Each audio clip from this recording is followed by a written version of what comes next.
What we do have here is a few adventure touring bikes. Well, I say a few adventure touring bikes. It's essentially the Harley Davidson Pan American. Now I've actually ridden one of these, both on-road and off-road, and I thought it was rather good. I know that some people don't like the fact it's liquid cooled, it's not a real Harley, but I think it's actually not a bad crack. Coming from a business that's mostly made cruisers, to come and have a go at this and put a big V-twin and adventure bike engine actually works surprisingly well. So yeah, I'll see what else I can show you here. Here we have another 1250 ST. This is another Pan America. These ones down here at the end, in that sort of Harley Davidson orange racing. These look rather good. Yeah, I actually quite like the look of that. This particular one is a Pan America 1250 Special in the orange. Yeah, I think that's quite a nice looking bike. That one does have the tubeless wheels, whereas the other two that I sort of scooted past, including that ST, just have the cast wheels.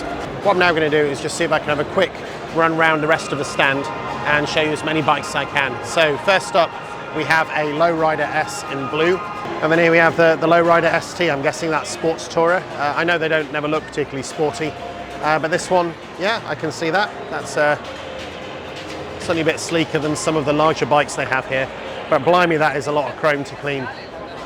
Right, then here we have a Breakout, which has just got a massive front wheel, again, chrome everywhere on it, and that quite incredible paint job on those exhausts. And just looking at the profile and the width of that back tyre, it really is something else. Here we have a Street Bob, fairly sort of trimmed down as far as Harleys go, with those soft bags on the back. That actually looks quite practical.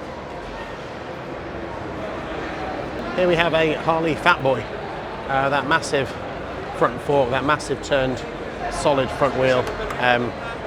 Yeah, I mean, you have to admire the engineering on these machines. Just how that, even that rear wheel's been cut and formed.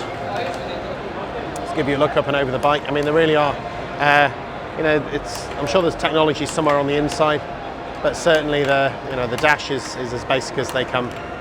Yeah, here we've got a couple of customs, a couple of Sportsters that have been turned up to 11, and an HD Torino Nightster Special. So just having a quick wander up this side, here we have the Sportster S, which also has that variant of that liquid cooled engine. Yeah, it's probably not your average Harley, running in a slightly different way, but as you can see, it's got quite a lot of technology, and everything really is packed tightly into that frame. And I think this is the smallest Harley, the 975 Nightster. Almost looks quite elegant compared to some of the others. You see with the belt drive in there on the side, and those orange Harley racing colours. Yeah, I see that. I get that. And also available here in the grey with that old school Harley Davidson logo. Right then, a few big ones here in the dark. So we've got the CVO Road Glide, which really is an enormous and imposing motorcycle. I mean, this is the bagger, but you can see just the size of those trunks at the back. Yeah, that is huge. I would think a shorter rider might even struggle to see over the front of that. But in the purple, you can't deny that that is an imposing motorcycle. And if you like a bit more blue in your purple, you can also have that as well. And again, quite an incredible machine. Just those bars and just the fact you'd have to try and peer over the top of this standard Road Glide is quite something. Also available in green, so I won't dwell on it for too long. But the very last one that I want to show you around here, this does have the Öhlins adjusters in there on the back, is that we have a CVO Road Glide ST. I guess that's got all the bells and whistles. As you can see, the Screaming Eagle exhaust under there. You have the suspension adjustments there. There's even a little, I guess that's a carbon fibre cover for the pillion seat. Yeah, that really is quite something.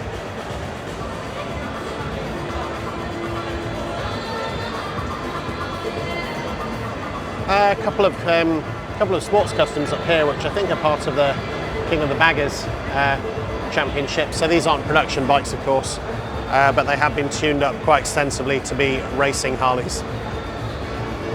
There you go, can just give you a bit of a look at that and some of the detail. I mean, yeah, even if Harleys aren't your thing, I think you do have to admire the engineering and the work that has gone into creating that. I mean, that's the sort of thing you normally see on some exotic Italian sports bike, and here it is on a Harley, albeit not your everyday Harley. Right then, the last three bikes here, and they're all street glides. So first of all, we have this one in a matte blue, and then in a high gloss turquoise, and I do love that paint job. And the very last one I have down here is the CVO in that metallic blue. and black. Yeah, they're not really my sort of thing, but I do get it. You know, if they're yours and you want 121 cubic inches in a bike like this with a TV that size with your speakers either side, yeah, why not? So I see that what they also have on the stand is a Pan America that's been through the Africa Eco Race. So I think this is the race in Africa that follows the route of the original Dakar. I mean, that's not your everyday Pan America. That one's certainly been pimped up. Those tyres have certainly taken a beating because there was a lot of torque in there. But yeah, it's kind of cool to see Harley with a paper road book up there. Yeah, I'm sure you can take these bikes and do anything with them if you really put your mind to it. I've done a few Rally Moto events this year, and at both of those I've seen a guy who's been there on a Pan America, so they aren't just for touring. What they also have here is a couple of muscle bike concepts. I'm guessing this is based around the 1250 Revolution Max engine that's in the Pan America. There's also a version of that features in the new Sportster S. Yeah, it's certainly fills the space in the middle of these bikes, and I'm sure they go like nothing else. Yeah.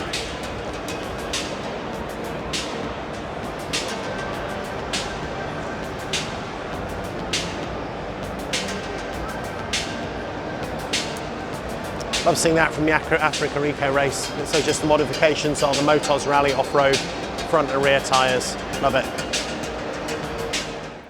Right then, that is it. That is my visit to Harley Davidson at EICMA 2025. Sorry I don't know more about these bikes, I wish I did. Trail and adventure bikes are more my sort of thing. It's also the last video that I'm recording.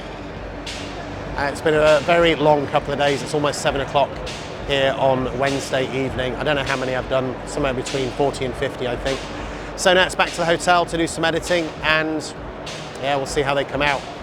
So if this has been interesting and useful, even if it hasn't actually, some of the others might be more interesting and useful, please check out my other content from the show, and thank you very much indeed. This is me signing off from my last recording at EICMA 2025.